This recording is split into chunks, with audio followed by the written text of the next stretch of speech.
Welcome, and thank you for joining me. Tonight, we gently step back through the centuries and explore the quiet rhythms of another time. Settle in, let the day slip away, and together we'll drift into the story as we dive into how medieval peasant women actually lived. Imagine yourself stepping back in time, letting the world you know slowly fade away until only silence and stillness remain. You find yourself in a place where the sounds of carriages and footsteps echo against the soil, where the smell of wood smoke lingers in the air, and where the rhythm of life is measured not by clocks or machines, but by the rising and setting of the sun. This is not the world of the present, it is the world of the Middle Ages. You are standing at the edge of a medieval village, one of countless small settlements scattered across the countryside of Europe, where life was humble, fragile, and yet deeply connected to the land. The village before you is small, perhaps a cluster of wooden cottages with thatched roofs, their walls made of wattle and daub, strengthened by mud and straw. Smoke curls lazily from holes in the rooftops, drifting into the early morning sky. Chickens peck at the ground near doorways, and the occasional pig trots past, snuffling through the earth for food. In the distance, fields stretch outward, divided into long, narrow strips of soil. Each strip belongs to a family, though none of it truly belongs to the peasants themselves. It is all part of the Lord's land, and those who live here are bound to work it year after year in exchange for protection and the right to survive. Among these homes, the life of the peasant woman quietly unfolds. Her story is not written in grand chronicles or illuminated manuscripts. She does not appear in the records of kings, popes, or nobles. Instead, her life is woven into the rhythm of ordinary days, of fires tended, of bread baked, of children carried, of seeds sown. And though history has often overlooked her, without her, the world of the Middle Ages could not have endured. Step closer now. Let yourself imagine the sound of her footsteps across the packed earth. It is still early morning, perhaps just before dawn. The sky is pale, the air cool, and the village is beginning to stir. She rises quietly from her straw bed, where she has slept beside her family, sometimes sharing space with children, sometimes with elders, sometimes with the animals that are kept indoors during the harsh months of winter. Privacy is a luxury she has never known, and warmth, especially in the cold season, is something to be treasured wherever it can be found. Her first task of the day begins with fire. In a world without matches, without stoves, without electricity, the hearth is the center of the home, and to let it go cold would mean hours of struggle to bring it back to life. She stirs the embers, blows gently on the fading coals, and adds fresh kindling, coaxing the flames to rise. Slowly, light and warmth fill the dim interior of the cottage, and the smell of smoke drifts upward through the small opening in the roof. The crackle of the fire is the heartbeat of her morning. It is here at this hearth that she will prepare food, boil water, heat remedies, and dry wet clothes. The hearth is her companion, her tool, and her burden, for it demands constant care. As the fire strengthens, she prepares the day's first meal. Bread is the staple, coarse and heavy, made from barley, rye, or oats. Wheat is expensive, reserved for the wealthy, and so her loaves are dark and dense, often mixed with whatever grains are available. Sometimes peas, beans, or even ground acorns are added, stretching the flour further. She kneads the dough with practiced hands, her fingers moving steadily, shaped by years of repetition. There is no question of whether she enjoys the work. It is not a matter of choice, it is simply what must be done. Nearby, a pot of pottage simmers. This simple stew, made from vegetables, grains, and sometimes a scrap of meat or bone, if the family is fortunate, is the backbone of peasant meals. It can be stretched for days, thickened and thinned as needed, flavored with herbs gathered from the fields or hedgerows. For the peasant woman, cooking is not an art, but an act of endurance, a way to make little stretch into enough. She stirs the pot slowly, the aroma of leeks, onions, and cabbage filling the small room, mingling with the smoke of the fire. Outside, the village is stirring to life. She hears the distant sound of a rooster crowing, the bleating of sheep, the bark of a dog. Other women, her neighbors, are beginning their days too, stepping out to fetch water from the well or to gather wood from the forest's edge. Life is not lived alone here. It is shared, interwoven, dependent on the community. In hardship and in celebration, peasants rely on one another, for survival leaves no space for isolation. The peasant woman steps outside now, perhaps carrying a bucket of scraps to feed the pigs or a basket of laundry to wash by the river. The earth is damp beneath her feet, and the air carries the scent of dew and soil. Around her, the cottages form a rough circle, a small cluster of life surrounded by fields and meadows. Beyond those fields, the forest looms, mysterious and dark, filled with both resources and dangers. She knows its paths well, for she has walked them many times in search of firewood, berries, or herbs. The forest is a place of sustenance, but also of fear, for wolves still roam and spirits are said to linger in the shadows. Her clothing is simple, a linen shift, rough against the skin, covered by a woolen dress, tied at the waist with a cord. Her feet may be bare in the warmer months, or wrapped in simple shoes of leather when the weather turns cold. On her head, a veil or kerchief covers her hair, both for modesty and for practicality. Her garments are not new, but patched and mended, worn down by years of use.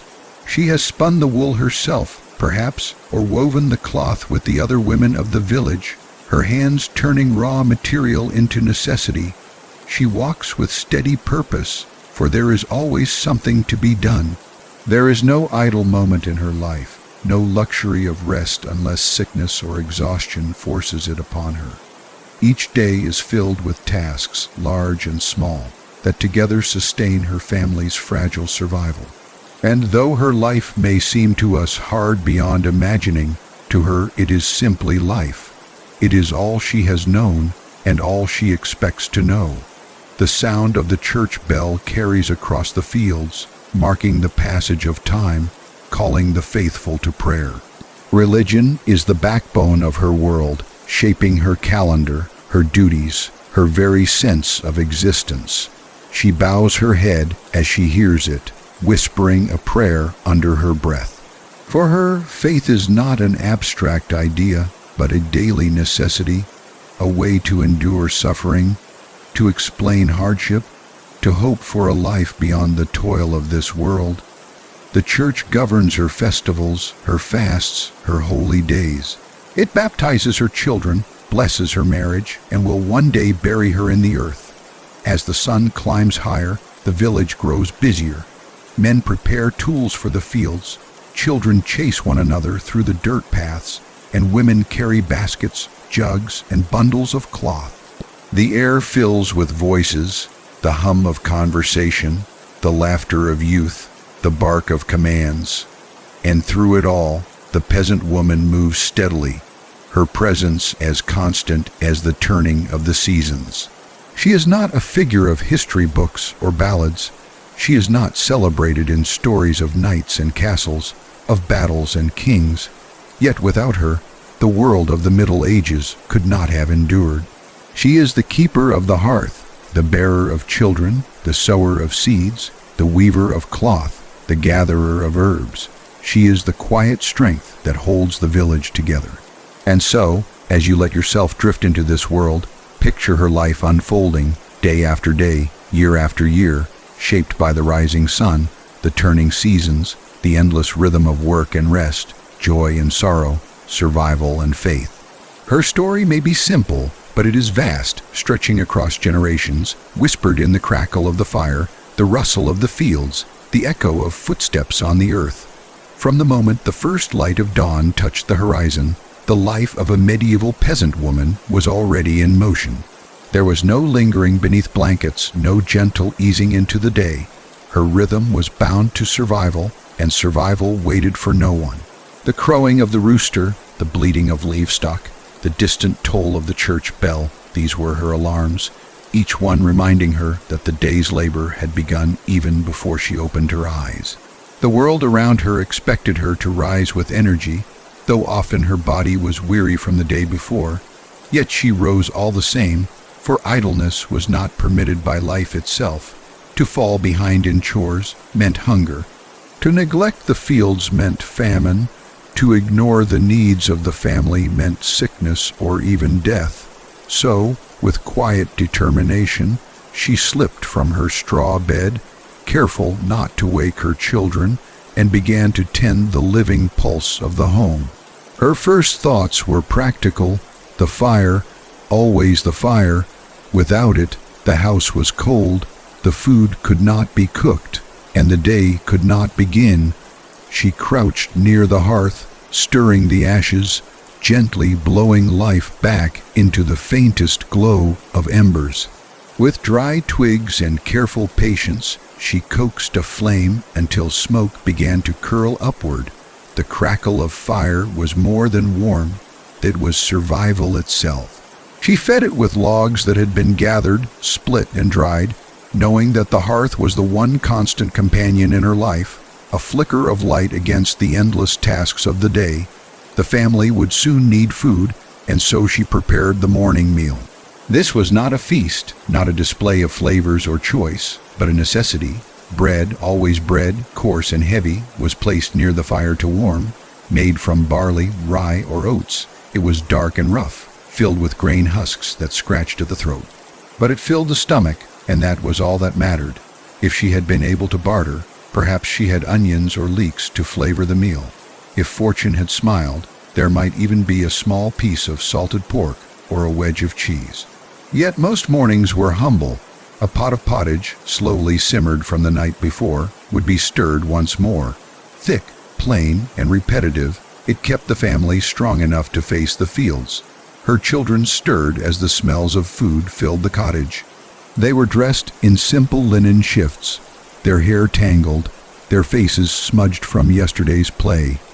She ushered them toward the fire, wrapping shawls or scraps of wool around their shoulders to ward off the morning chill. Her voice was gentle but firm. There was no room for whining or refusal. Food was too precious to waste, and energy was too essential to squander. They ate quietly, the sounds of chewing and slurping filling the silence as she moved about the home, preparing for the long day ahead. For her, the day was divided not into leisure and labor, but into a continuous stream of duties that flowed one into another. Each task was necessary, each responsibility a thread in the fragile fabric of survival. The idea of separating women's work from men's work was distant. In her world, the boundaries blurred constantly. She worked in the fields when hands were needed. She repaired clothing when it tore. She cared for animals when they sickened, and she carried water when the buckets were empty. Her labor was both endless and invisible, its value rarely spoken of, yet without it the village could not have functioned. She stepped outside now, the cool air meeting her skin, the light of the morning sun revealing the textures of the village. Chickens clucked and darted at her feet as she carried scraps to scatter for them.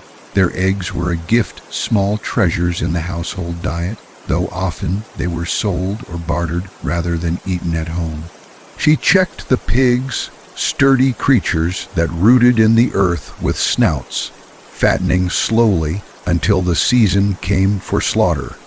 Livestock was both a burden and a blessing, demanding constant care, but offering sustenance in return. Beyond her yard, the fields awaited. Narrow strips of land stretched in long, uneven rows, each belonging to a family but bound together in communal effort.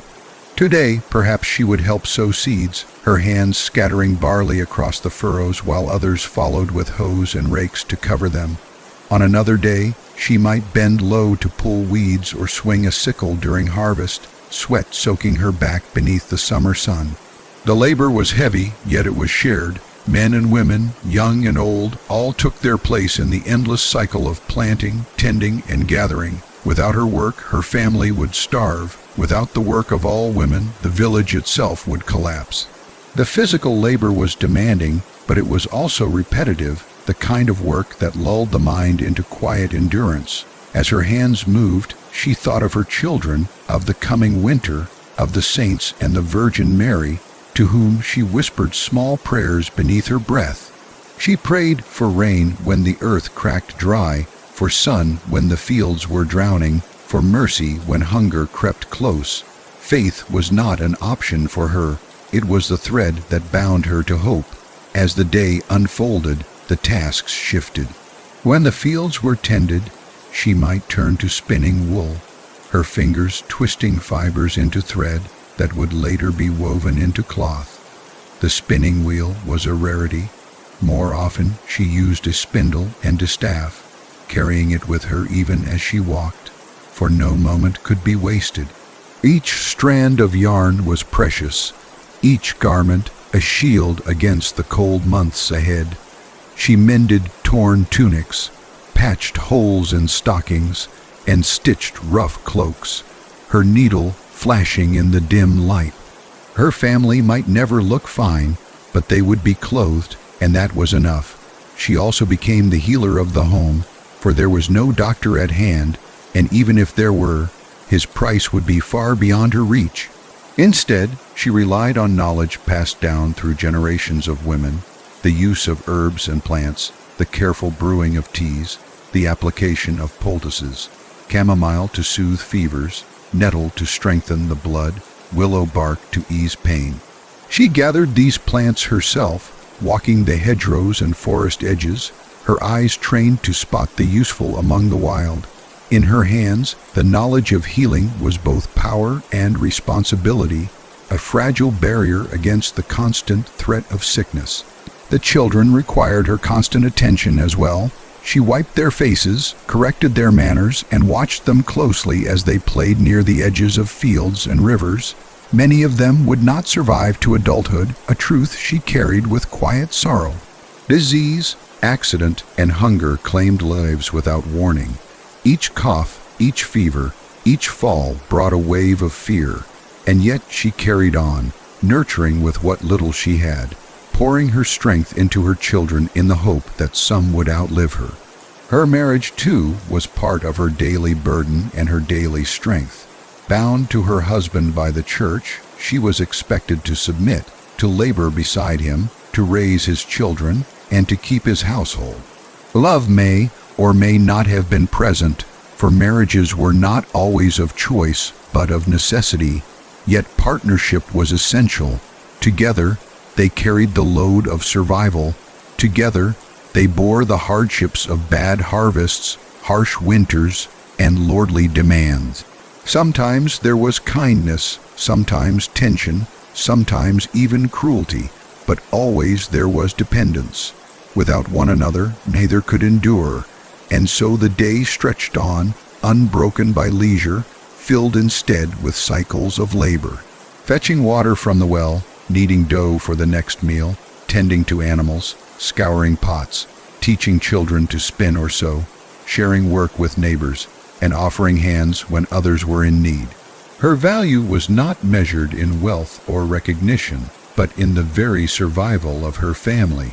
She was the backbone, the unseen force that kept the fragile structure of life from crumbling. Beyond the warmth of the hearth and the duties of the household, the medieval peasant woman's life stretched outward into the open fields, where labor was shared by every able pair of hands. The village depended not only on men, but on women as well, for survival was too heavy a burden to rest on one gender alone. To imagine that her place was limited only to the home is to misunderstand the reality of her world. In truth, she was both keeper of the hearth and worker of the land, and without her presence in the fields, the fragile balance of food and labor would collapse. As the sun lifted higher in the sky, she would step out into the strip of land allotted to her household, carrying tools that had been repaired countless times. The plow may have belonged to the men, but the sowing of seed, the weeding of soil, and the carrying of baskets fell as much to her as to her husband or brothers. She bent low to the ground, scattering barley or oats into the furrows, her fingers releasing grain in an even rhythm. It was not glamorous, not even particularly skillful, but it was essential, for every seed carried the hope of a future loaf of bread. At times, her children trailed behind her, small hands helping where they could, though their efforts often slowed her pace. Yet she let them learn, for they too would one day carry the weight of the fields. The older ones might be given baskets to collect weeds or stones, while the younger ones played in the dirt, their laughter mingling with the steady scrape of hoes and the rustle of soil being covered. Work and childhood blurred together here, for no one could afford idleness. When harvest season arrived, the demand for her labor grew even greater. The village would come alive with the energy of cutting, binding, and gathering, a flurry of motion as every stalk of grain was seized before the weather could turn. She swung a sickle with practiced precision, the curved blade slicing through stems in sweeping arcs. The sun beat down, sweat clung to her brow, and her back ached from bending hour after hour, yet she pressed on. Each bundle of sheaves was tied, lifted, and carried with care, for waste was unthinkable. The harvest was the difference between life and death in the long winter to come. The work did not end in the field. Once gathered, the grain had to be threshed, beaten with flails until the kernels fell free, then winnowed, tossed into the wind so that the chaff drifted away and the grain fell heavy to the ground. Her arms ached from the rhythm of striking, her skin roughened from handling the straw, but she did not falter.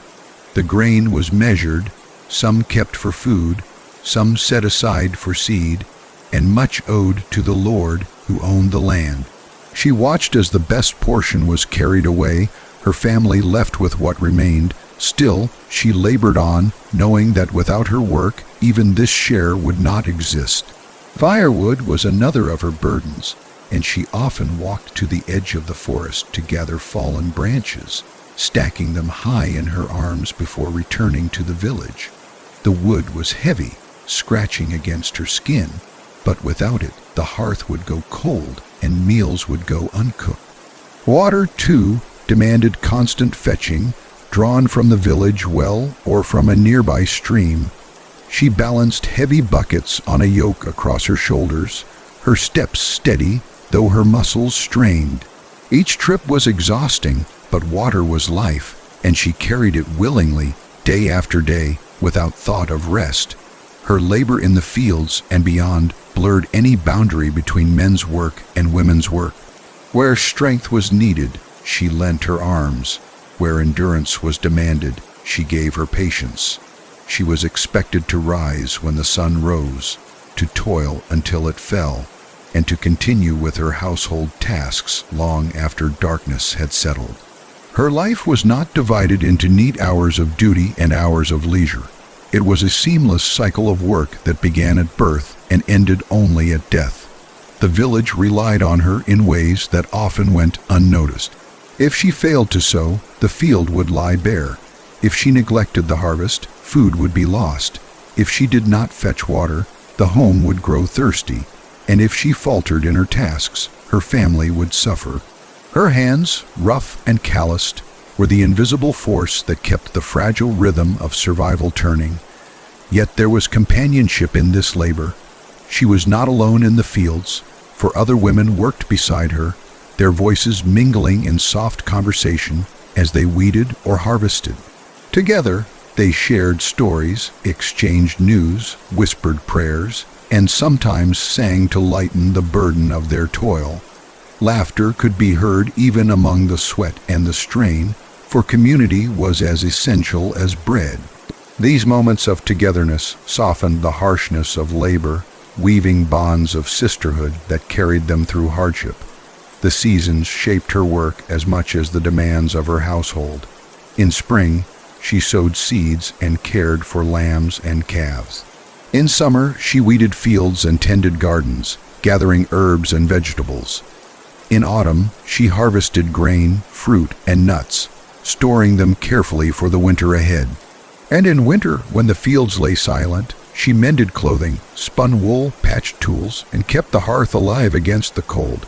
Each season brought its own rhythm, its own burdens, its own rewards, and she moved through them as naturally as the sun moved through the sky. Hunger was always near, a shadow that lingered at the edges of her work. One poor harvest, one early frost, one swarm of pests could undo months of labor. She knew this, felt it in her bones as she bent over the soil, as she cut through stalks of grain, as she carried baskets to and fro. The weight of survival pressed heavily on her shoulders, but she bore it with quiet strength. She did not speak of it often, for to complain would change nothing. Instead, she worked and hoped and prayed, trusting that her efforts might be enough to see her family through. At the end of each day, her body ached from the strain of lifting, bending, and carrying. Her hands were stained with soil, her skin marked by sun and wind, her muscles weary from constant exertion. Yet she returned to her home, to the hearth she had kindled that morning, and prepared once more to feed her family. The cycle of work never truly ended, for as soon as one task was completed, another awaited. Her life was not a story of rest, but of endurance, a steady rhythm of giving and laboring that stretched from dawn to dusk, from season to season, from youth to old age. Still, in this endless labor, there was dignity. Her work was not celebrated in songs or recorded in chronicles, but it was the foundation upon which all else rested. Kings and knights might wage wars, priests might preach sermons, merchants might trade goods, but without her work in the fields and her hands at the hearth, none of them could survive. She was the quiet strength beneath the great movements of history, the unseen force that sustained the world. As the day unfolded and her labor in the fields and home continued, the medieval peasant woman's hands turned to another kind of work, quieter but no less vital. After tending the soil and feeding her family, she sat by the glow of the hearth or near the light of a small window and began to spin, weave, and stitch. Her world was woven quite literally through threads, for clothing was not something purchased or easily replaced. Every tunic, every cloak, every blanket came from long hours of labor, beginning with wool or flax and ending in garments that held warmth against the cold. She had no great loom of polished wood, no spinning wheel of delicate design, at least not in these earlier centuries. Instead, she carried the simple tools of spindle and distaff, which could be taken anywhere, even into the fields. A bundle of raw wool, washed but still coarse, was wrapped around the distaff, and from it she drew fibers, twisting them into long strands with the spindle. Her fingers moved with steady rhythm, twisting, pulling, letting the spindle drop and spin, then winding the new thread carefully. It was work of patience, and yet she carried it with her always, for every idle moment must be filled. As she walked, she spun. As she watched her children play, she spun. Even when she paused to talk with another woman by the well, the spindle turned in her hand, for thread was always needed, and to waste time was to waste survival. When enough thread was gathered, it was woven into cloth, sometimes on simple household looms, sometimes in shared village spaces. The cloth was rough, scratchy against the skin, but it was life. Out of it she cut tunics for her husband, small shifts for her children, shawls to drape across her shoulders in winter. She patched what tore, layered new cloth over old, and made each garment last as long as possible. A peasant woman's family rarely had more than 1 or 2 changes of clothing, and so she worked constantly to mend, to reinforce, to preserve. The sight of her bent over cloth, needle in hand, was as common as the sight of her in the fields, for both were her realm, and both were equally necessary. And it was not only clothing she created. She wove blankets, stitched sacks for grain, patched roofs with cloth when thatch wore thin.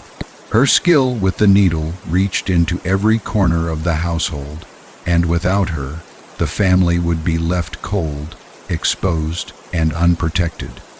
What she lacked in fine materials, she made up with ingenuity. Strips of worn fabric were rewoven into new garments. Old cloaks became smaller garments for children. Even scraps too small to sew were stuffed into bedding for warmth. Nothing was wasted, for she could afford to waste nothing. But her role stretched beyond textiles. She was the healer of her home, the one to whom her family turned in sickness or injury. Doctors were far away, their services costly, and in truth, they held little more knowledge than she did. Her remedies came from the land around her, from the herbs gathered along hedgerows and riverbanks, from the roots dug in quiet corners of the forest. She knew which leaves soothed a fever, which flowers eased a cough, which barks dulled pain. These secrets were passed down from mother to daughter, shared quietly among women, their wisdom kept alive through generations. When her child fell ill, she brewed teas of chamomile or mint, pressing the warm cup into small hands. When her husband returned with aching muscles after long days in the field, she applied poultices of nettle or comfrey to ease the strain. When wounds bled, she bound them tightly with cloth she had boiled clean, murmuring prayers as she worked. Some of her remedies were effective, others little more than hope wrapped in ritual, but all carried the weight of care. She was not only mother and wife, but doctor, midwife, and nurse, holding her family together against the constant shadow of illness. Illness came often. A fever, a cough, a cut gone bad, all could bring danger. In years of plague, whole villages were emptied, and she would have watched neighbors, friends, and even children taken without mercy. Death was no stranger in her world, and yet she faced it with quiet resolve, tending the sick as best she could, preparing the dead when life slipped away. She washed bodies, wrapped them in cloth, and prayed over them, her hands steady even in grief, for there was no one else to do it. Her resilience was born of necessity, and though sorrow weighed on her, she carried on, because to stop was to let despair consume her entirely. Midwifery was also her domain. When new life entered the village, it was women like her who guided it. She had learned the signs of labor, the ways to ease pain, the herbs to calm or to strengthen. She had witnessed both the joy of birth and the tragedy of loss, for many mothers and infants did not survive. Yet she continued, offering her hands, her presence, her experience, whenever another woman called. In these moments, her role as nurturer expanded beyond her own family, binding her to the women of her village in bonds of shared struggle and compassion. Her days were long, her body weary, yet she still found time for these duties, weaving them into the endless pattern of her life. In the morning, she might spin wool. At midday, she might prepare a healing salve. In the evening, she might sit by the fire, mending garments while listening to the soft breathing of her children. Her work was quiet, unnoticed by history, yet it was the thread that kept her family clothed, fed, and alive. The flicker of candlelight often accompanied her at night as she stitched or spun. Candles themselves were rare and precious, often reserved for wealthier households, so more often she worked by the glow of the fire or by rushlights, simple reeds dipped in tallow that burned with smoke and an unsteady flame. The air grew thick with the scent of fat and ash. Her eyes strained in the dim light, yet she continued, for the work must be done. In these quiet hours, she was surrounded by the sounds of her home. The crackle of the fire, the soft rustle of straw as her family shifted in their sleep, the faint snore of her husband, the occasional cry of a child, all blended into the rhythm of her life. Outside, the village lay silent, broken only by the distant bark of a dog or the call of an owl. She worked steadily, her mind wandering to prayers, to memories, to small hopes for the days ahead. Though her life was filled with hardship, there was also pride.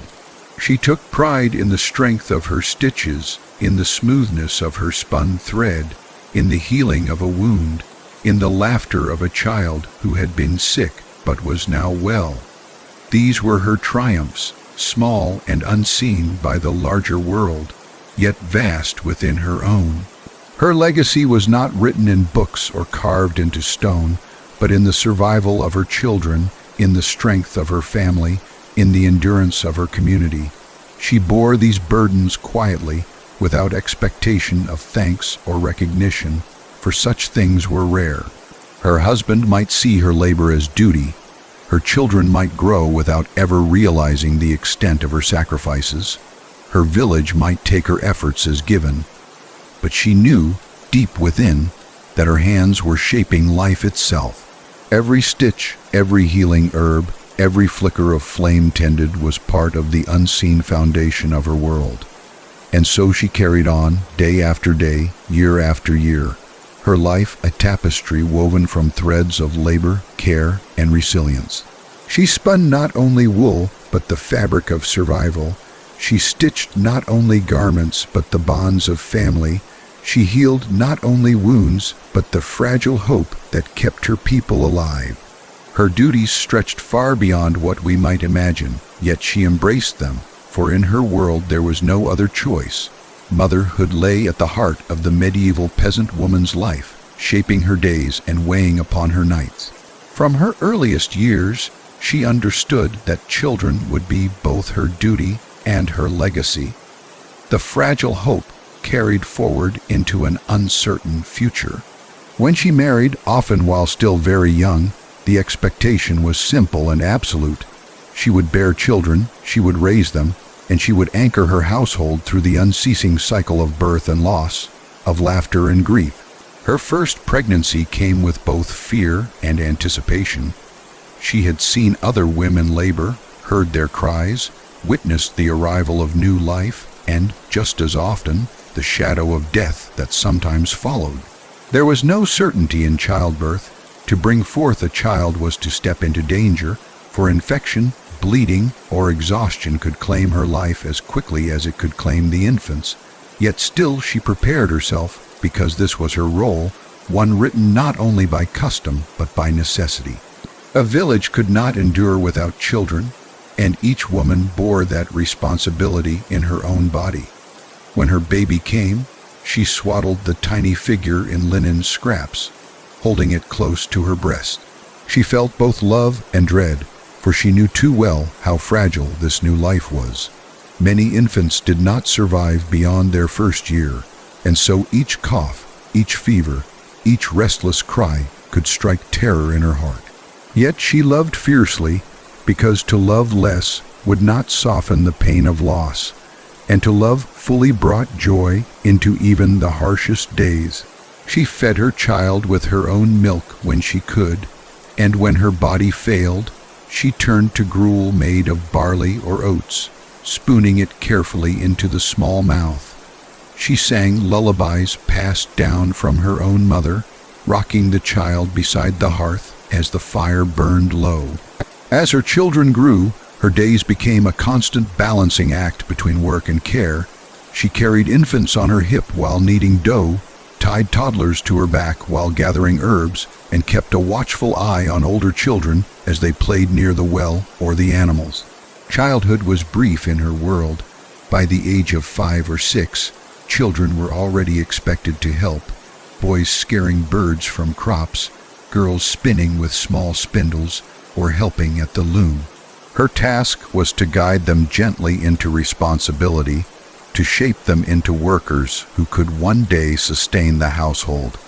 The grief of losing children was a burden she carried with quiet endurance. Disease swept through villages without warning, taking the young first. A fever might rise suddenly and burn through a small body before any remedy could be given. Coughs deepened into sickness that filled the lungs. A fall into the river, a bite from an animal, a wound gone septic. Each could end a life before it had barely begun. She mourned deeply, yet she continued because she had no choice. The rhythm of survival left little time for despair, though sorrow etched itself into the lines of her face, into the heaviness of her heart.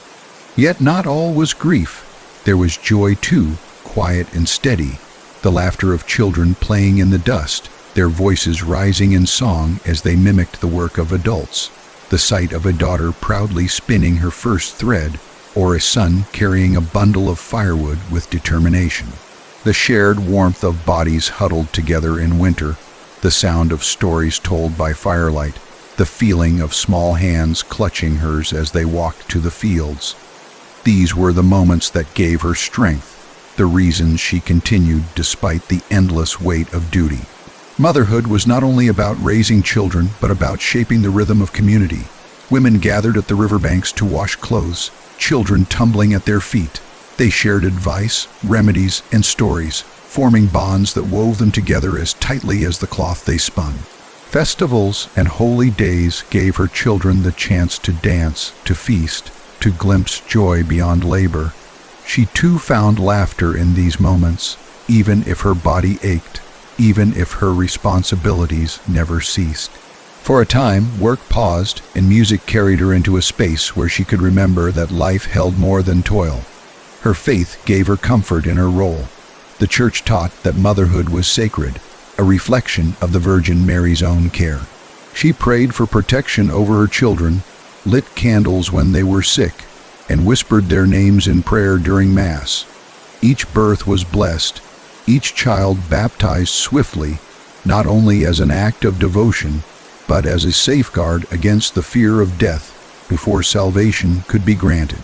Faith steadied her, reminding her that her sacrifices were seen by God, even if they were invisible to men. Discipline was also part of her task, for her children had to learn obedience, patience, and labor. She corrected them with words, sometimes with her hand, though harshness was often unnecessary, as the difficulties of life were teachers enough. She showed them by example, her own endurance, a lesson in perseverance. They watched her rise each day before dawn, watched her work until her body ached, watched her bear sorrow without collapsing. From her they learned resilience, even if they never named it as such. As her children aged, they left her care gradually. Sons were apprenticed or drawn into the fields alongside their fathers. Daughters remained closer, helping with spinning, cooking, and healing, until they too married and began the cycle anew. Each departure brought pride and sorrow, for she knew that independence was survival, yet each child who left was also a piece of her heart carried away. Her home grew quieter as years passed, yet her work never ceased, for there were always grandchildren, always neighbors, always younger women who looked to her for guidance. Her role as mother extended beyond blood. She became a figure of care for her community, assisting at births, nursing the sick, feeding orphans when famine struck. Her hands reached outward, her love encompassing more than just her household. She was, in many ways, the quiet guardian of her village, her influence invisible but enduring. The weight of motherhood aged her quickly. Lines deepened around her eyes, her body stooped from carrying children and burdens alike. Yet there was a beauty in her strength, in the way she endured, in the way she poured herself out for others. She found dignity not in recognition, but in knowing that her sacrifices gave life to those around her. She might not have been praised, but she was indispensable. At night, when the house finally stilled, she sat by the fire with her children sleeping around her. She listened to their breathing, steady and soft, and allowed herself a moment of peace. Her mind wandered to the children she had lost, to the ones who had survived, to the ones who would soon grow and leave her care. She thought of her own mother, who had once done the same for her, and she knew that her daughters would carry on this legacy after she was gone. The cycle would continue, as it always had, as it always would. Her motherhood was both her burden and her joy, her sorrow and her pride. It defined her, not as history might define greatness, but as life itself defines necessity. Without her, the line of generations would break. Without her, the village would wither. She was the vessel through which life flowed forward, fragile yet enduring, ordinary yet essential. The church shaped every corner of the medieval peasant woman's world. From the first light of dawn to the final flicker of fire at night, her life was measured not only by the rhythm of the seasons and the demands of labor, but also by the tolling of bells, by prayers whispered in small chapels, and by the calendar of holy days that punctuated her otherwise unbroken toil. Faith was not separate from survival. It was woven into it, as inseparable as breath from body. She rose each morning with simple prayers, not always spoken aloud but carried in her heart. The words were often the same, repeated from memory, for books were rare and reading rarer still. Yet the repetition gave comfort. She prayed for her children's health, for her husband's strength, for a good harvest, for protection from sickness and sudden death. Her faith was not abstract theology, but a daily plea for endurance. Each act of labor became, in some sense, a form of devotion, tending the fire, kneading bread, spinning wool. To work was to serve, and to serve was to honor God. The church taught her the rhythms of the year. Advent and Christmas, Lent and Easter, saints' days and feast days, all provided her with pauses in the cycle of work, moments of rest, celebration, or fasting. She looked forward to festivals with eagerness, for they brought music, dancing, laughter, and the rare chance to step away from labor. Children ran free, husbands drank and told stories, women exchanged news and shared joy. Even if food was scarce, the church found ways to mark the holy days, and in those moments she remembered that life was not only about hardship, but also about hope. On Sundays, she walked to Mass with her family. The church building, even in its simplicity, felt like another world. Its stone walls held coolness in summer and a damp chill in winter, but to her it was sacred space. Flicker of candles on the altar, the fragrance of incense, the sound of chanting, all lifted her beyond the mud of her home, beyond the endless tasks of survival. She might not understand every Latin word spoken by the priest, but she felt the weight of the ritual, the sense that heaven touched earth in those moments. She knelt, she crossed herself, she whispered prayers with humility, for this was the anchor of her life. The sacraments marked her milestones. Baptism welcomed her children into the faith, often within days of birth, for fear of death before salvation could be secured. Marriage bound her to her husband, not only in partnership, but in sacred covenant. Confession offered her relief, a chance to lay down burdens of guilt or anger before God. Communion, rare and solemn, drew her close to the divine. Even death was marked by the church, with prayers, blessings, and the hope of eternal rest. Each step of her journey was guided, blessed, and sanctified, giving meaning to an existence that might otherwise have felt only like endless toil. Fear also mingled with faith. She believed in heaven, but also in hell, and the thought of sin weighed heavily. The priest reminded her of the dangers of disobedience, of pride, of envy, of neglecting her duties. The church was both comfort and discipline, shaping her conscience as much as her daily habits. She feared purgatory, the long cleansing of the soul after death, and so she prayed, confessed, and sought mercy with sincerity. These fears were not empty. They gave her life direction, holding her close to the path of obedience, humility, and perseverance. Her relationship with faith was not only formal but deeply personal. Alone in the fields, she lifted her eyes to the sky and prayed for rain, or for sun, or for strength to finish her work. Alone at night, she whispered to God while mending clothes, or soothing a restless child. Her prayers were not grand or poetic, but they were constant, steady, and heartfelt. She saw the divine not only in church, but in the rhythm of creation, in the cycles of seed time and harvest, in the return of spring after the long cold, in the birth of a child, in the mystery of death. The saints became her companions. She prayed to Saint Anne for help in motherhood, to Saint Roch for protection from plague, to Saint Bridget for the safety of her animals and home. Each saint was like a friend, a helper who understood her struggles. She lit candles when she could, though wax was precious, or left small offerings when her heart was heavy with worry.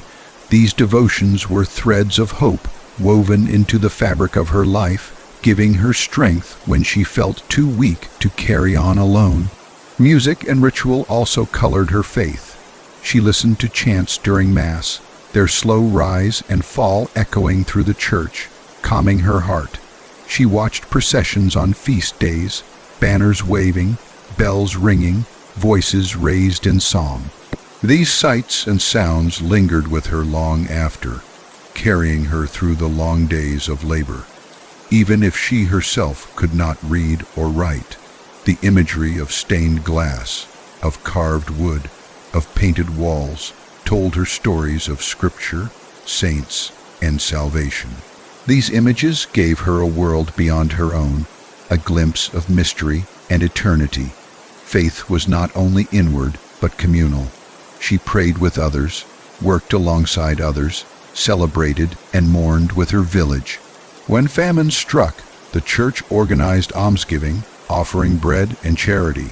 When sickness spread, the priest blessed the homes, sprinkling holy water as people prayed for mercy. She found comfort in knowing she was not alone, that her struggles were shared, that her prayers rose together with those of her neighbors like smoke, rising from many fires into one sky. Her children grew up under the same faith, learning prayers, attending Mass, observing fasts and feasts. She taught them to cross themselves, to whisper thanks before meals, to fear sin, but also to hope in grace. Her motherhood and her faith were entwined, for she saw herself not only as a guardian of bodies, but also of souls. She prayed constantly for her children's salvation, for their protection, for their futures. Faith was her inheritance to them, the one gift she could pass on that no hunger or poverty could strip away. As she aged, her devotion deepened, her body weakened, her steps slowed, but her prayers grew longer, steadier, more urgent. She had seen too much loss to take life for granted. She had buried children, neighbors, friends, and perhaps even her husband. Each loss reminded her of the fleeting nature of life, each grave a silent sermon on the need for faith. She prepared herself for her own death, not with fear alone, but with quiet acceptance, trusting that the God she had served in every stitch, every prayer, every act of care would receive her. At night, as she sat by the hearth, the flames casting shadows on the walls, she thought of heaven as a place of rest. She imagined fields without toil, bread without hunger, homes without sickness, children without loss. She pictured reunion with those she had loved and lost, laughter echoing without sorrow. This vision gave her peace, soothing her heart as she drifted towards sleep. Her faith shaped how she saw herself, not as forgotten or insignificant, but as part of a larger story, a story of creation and salvation, of struggle and redemption. Even if the world beyond her village never knew her name, she believed that God knew, that her sacrifices were seen, that her endurance was not in vain. This belief carried her through the darkest nights, through the longest winters, through the sharpest griefs. Her spirit whispers across centuries, not in words recorded by historians, but in the quiet legacy of lives she nurtured, communities she sustained, traditions she preserved. Her faith was not spectacular but steady, not loud but enduring. It was the quiet fire that warmed her home, the unseen thread that bound her family together, the gentle light that guided her through shadows. And as we remember her now, centuries later, we can almost hear the sound of church bells in the distance, calling her to prayer, calling her to hope. We can imagine her kneeling on worn wooden floors, her hands folded, her eyes closed, whispering prayers that mingled with the voices of countless others, rising together into the vast silence of the night. Her life may have been hard, but her faith was strong, and in that strength she found peace. So as you drift into rest tonight, let her story settle over you like a blanket. Hear the crackle of her fire, the murmur of her prayers, the distant toll of bells. Feel the resilience of her spirit, the endurance of her faith. She reminds us that even in the humblest lives, in the smallest villages, in the quietest acts of devotion, there is greatness, there is hope. There is light that never fades. Thank you for listening, and may your night be peaceful. Good night, sleep well, and let your dreams carry you gently. If you enjoyed this journey through history, remember to like, share, and subscribe for more calming stories.